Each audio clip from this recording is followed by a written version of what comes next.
भारतवासियों की लड़ाई जारी है। दुनिया नमस्कार। कोरोना की दूसरी वेव और दूसरी वेव से हम भारतवासियों की लड़ाई जारी है। दुनिया के अनेक देशों की तरह भारत भी इस लड़ाई के दौरान बहुत बड़ी पीड़ा से गुजरा है। हम में से कई लोगों ने अपने परिजनों को, अपने परिचितों को खोया है। ऐसे सभी परिवारों के साथ मेरी पूरी संवेदनाएं हैं। साथियों, बीते 100 वर्षों में आई ये सबसे बड़ी महामारी है, त्रासदी है। इस तरह की महामारी आधुनिक विश्व ने न देखी थी, न अनुभव की थी। इतनी बड़ी वैश्विक महामारी से हमारा देश कई मोर्चों पर एक साथ लड़ा है। कोविड अस्पताल बनाने से लेकर आईसीयू बेड्स की संख्या बढ़ानी हो, भारत में वेंटिलेटर बनाने से लेकर टेस्टिंग लैब्स का एक बहुत बड़ा नेटवर्क तैयार करना हो, कोविड से लड़ने के लिए बीते 1.25 साल में ही देश में एक नया हेल्थ इंफ्रास्ट्रक्चर तैयार किया गया है। सेकंड वेव के दौरान अप्रैल और मई के महीने में भारत में मेडिकल ऑक्सीजन की डिमांड अकल्पनीय रूप से बढ़ गई थी। भारत के इतिहास में कभी भी इतनी मात्रा में मेडिकल ऑक्सीजन की जरूरत कभी भी महसूस नहीं की गई। इस जरूरत को पूरा करने के लिए युद्ध स्तर पर काम किया गया। सरकार के सभी तंत्र लगे। ऑक्सीजन रेल चलाई गई, एयरफोर्स के विमानों को लगाया गया, नौसेना को लगाया गया। बहुत ही कम समय में लिक्विड मेडिकल ऑक्सीजन के प्रोडक्शन में 10 गुना से ज्यादा बढ़ाया गया।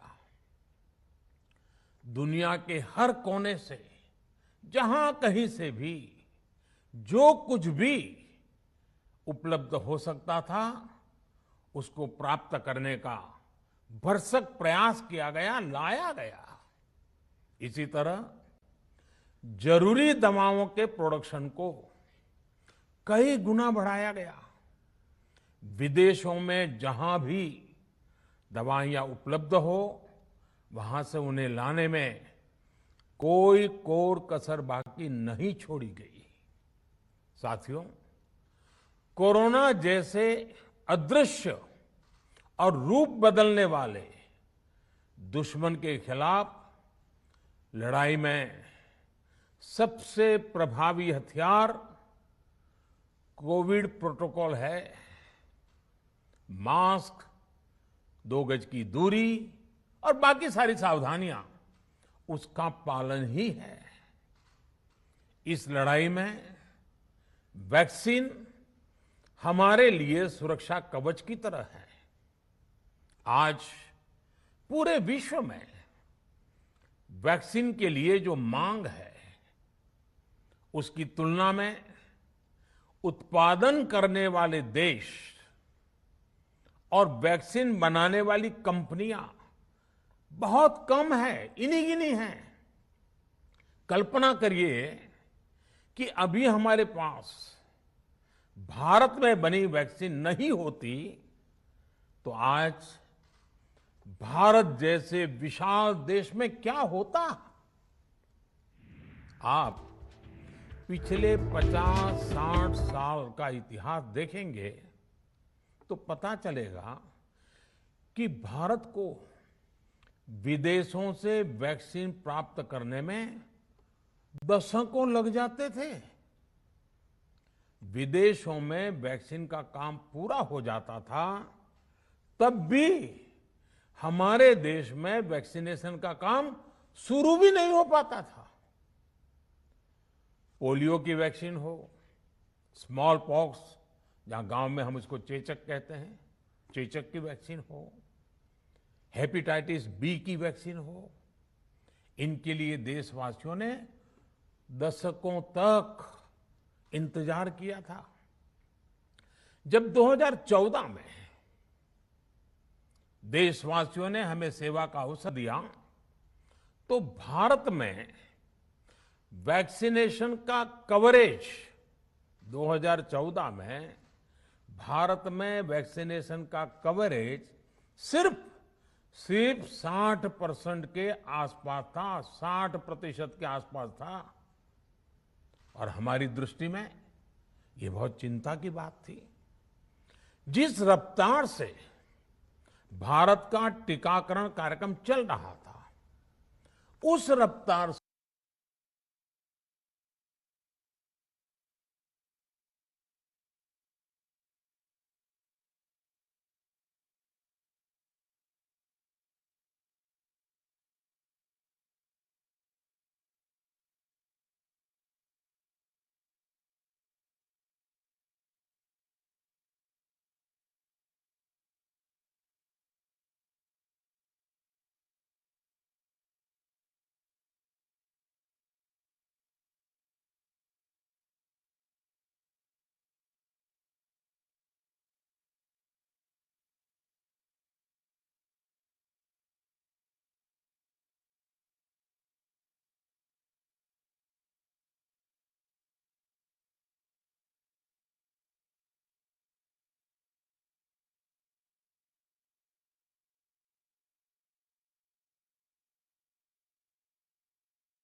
टीकाकरण कार्यक्रम चल रहा था, उस रफ्तार से, यानी हमने वैक्सीनेशन की स्पीड भी बढ़ाई और दायरा भी बढ़ाया।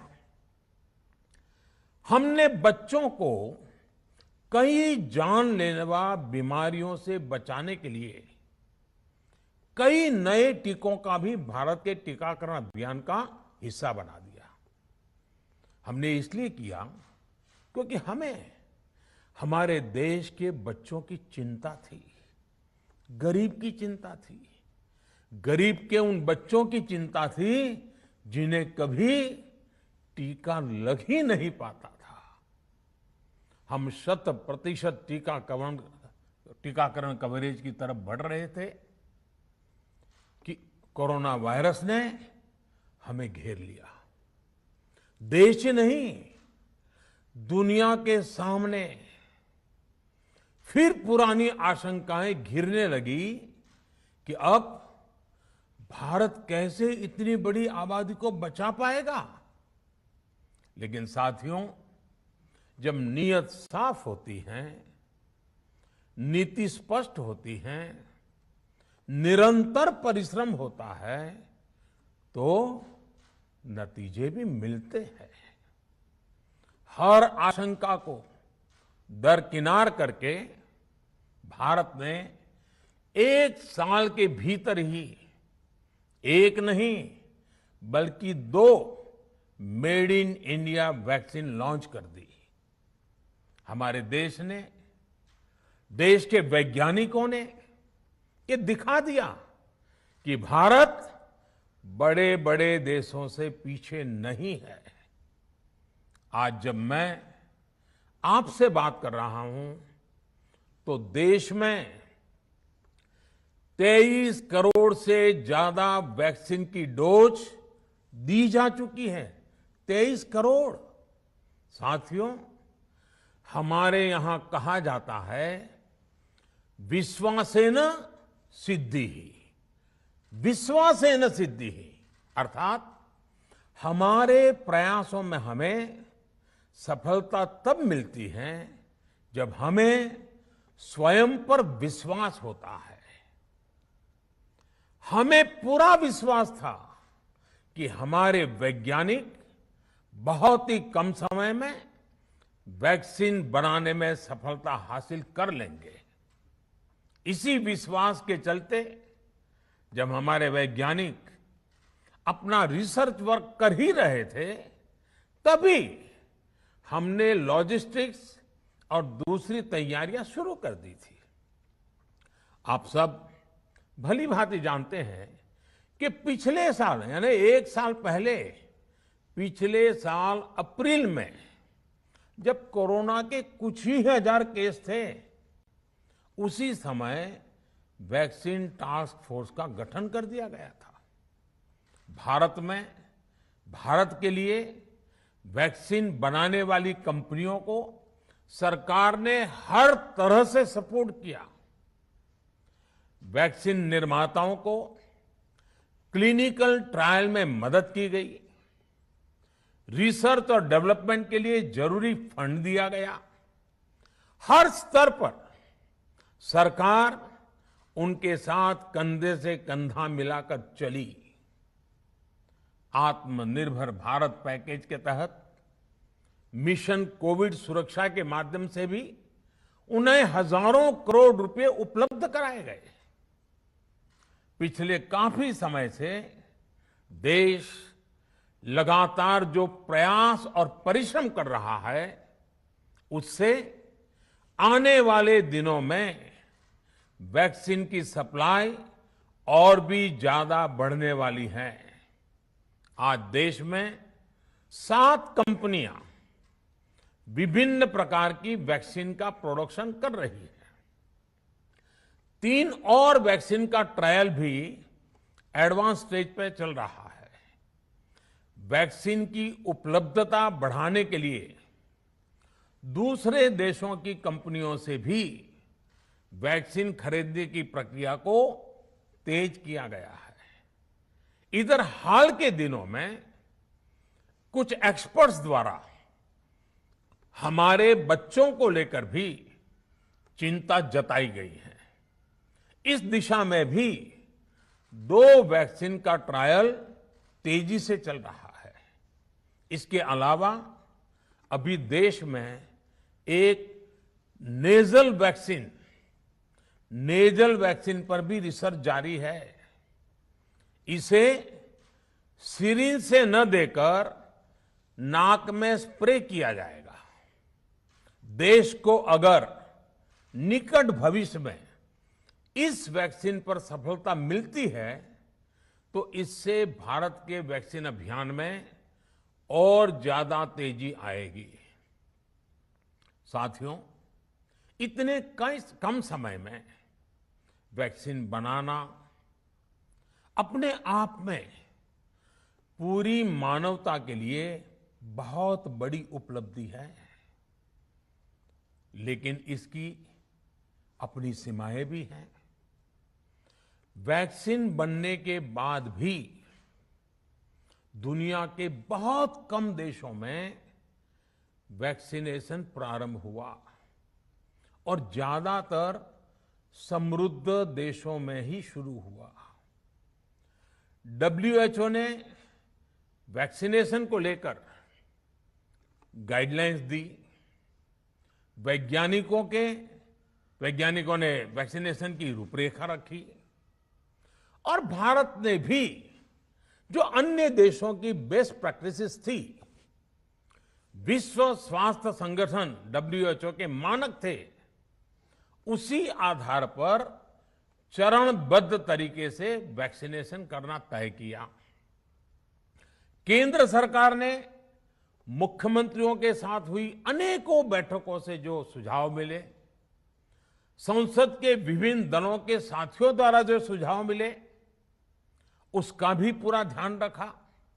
इसके बाद ही ये तय हुआ कि जिन्हें कोरोना से ज्यादा खतरा है, उन्हें प्राथमिकता दी जाएगी।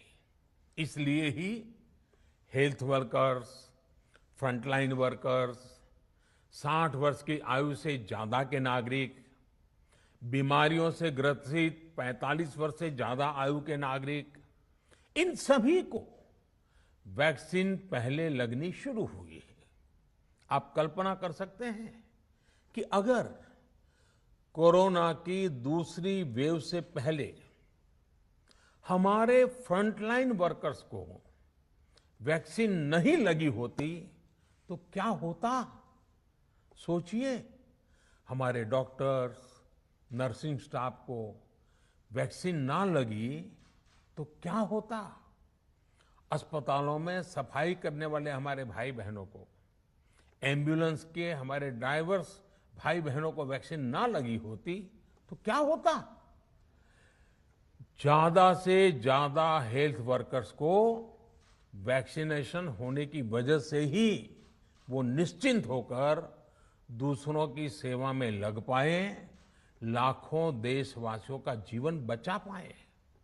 लेकिन देश में कम होते कोरोना के मामलों के बीच केंद्र सरकार के सामने अलग अलग सुझाव भी आने लगे, भिन्न भिन्न मांगे होने लगी, पूछा जाने लगा, सब कुछ भारत सरकार ही क्यों तय कर रही है? राज्य सरकारों को छूट क्यों नहीं दी जा रही है? राज्य सरकारों को लॉकडाउन की छूट क्यों नहीं मिल रही है? One size does not fit all जैसी बातें भी कही गई। दलील ये दी गई कि संविधान में चूंकि हेल्थ, आरोग्य प्रमुख रूप से राज्य का विषय है, इसलिए अच्छा है कि सब राज्य ही करें। इसलिए इस दिशा में एक शुरुआत की गई। भारत सरकार ने एक बृहद गाइडलाइन बनाकर राज्यों को दी ताकि राज्य अपनी आवश्यकता और सुविधा के अनुसार काम कर सके। स्थानीय स्तर पर कोरोना कर्फ्यू लगाना हो, माइक्रो कंटेनमेंट जोन बनाना हो, इलाज से जुड़ी व्यवस्थाएं हो, भारत सरकार ने राज्यों की इन मांगों को स्वीकार किया। साथियों, इस साल 16 जनवरी से शुरू होकर अप्रैल महीने के अंत तक भारत का वैक्सीनेशन कार्यक्रम मुख्यतः केंद्र सरकार की देखरेख में ही चला। सभी को